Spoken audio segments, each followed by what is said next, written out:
দেশের মুক্তিযোদ্ধারা তারা বীর ছিল। তারা দেশের জন্য নিজেদের জীবন দিয়ে রক্ত দিয়ে লড়াই করে গিয়েছে, আমাদের দেশটাকে স্বাধীন করে দিয়ে গিয়েছে। অথচ তাদের ঘরে তাদের নাতিপুত্ররা হয়েছে বিচি ছাড়া। তুমি কে আমি কে রাজাকার রাজাকার, তুমি কে আমি কে রাজাকার রাজাকার, তুমি কে আমি কে রাজাকার রাজাকার, চেয়েছিলাম অধিকার হয়ে গেলাম রাজাকার, চেয়েছিলাম অধিকার হয়ে গেলাম রাজাকার। আসসালামু আলাইকুম সম্মানিত ভিউয়ার্স।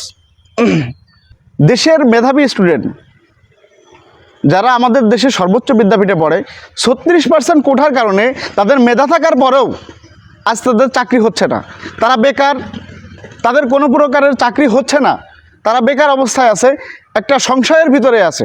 অথচ ন্যায্য অধিকার আদায়ের জন্য যখন রাস্তায় নেমেছে, তাদের অধিকারের কথা বলেছে, তখন তাদের নামে একদম সহজ ট্যাগ যেটা আছে আমাদের দেশে, যে রাজাকার ট্যাগটা লাগিয়ে দেওয়া হয়েছে। ছাত্রদের আন্দোলন, এটা ন্যায্য আন্দোলন ছিল, আর এই ন্যায্য আন্দোলনকে নস্যাৎ করার জন্য, ধ্বংস করার জন্য তারাও মেধাবী স্টুডেন্ট যারা পরস্পর ভাই ভাই ছিল, বন্ধু বন্ধু ছিল, তাদেরকে উস্কানি দিয়ে শত্রুতে পরিণত করে দেওয়া হয়েছে। একে অপরকে তাদের গায়ে আঘাত করতেছে।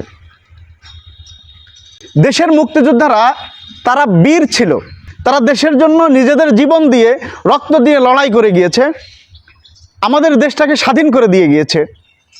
অথচ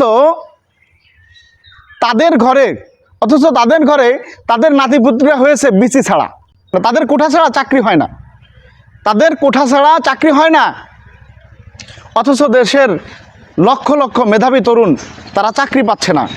তাদের মেধা আছে, যোগ্যতা আছে।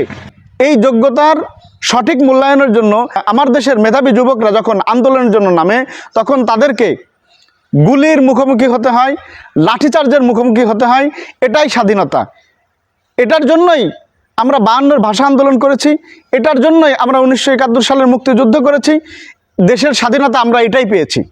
আজ 1971 সালের যুদ্ধ করে আমরা এমন একটা স্বাধীন দেশ পেয়েছি, যেই দেশে আমাদের ন্যায্য অধিকারের কথা বলার মতো শক্তি আমাদের নাই।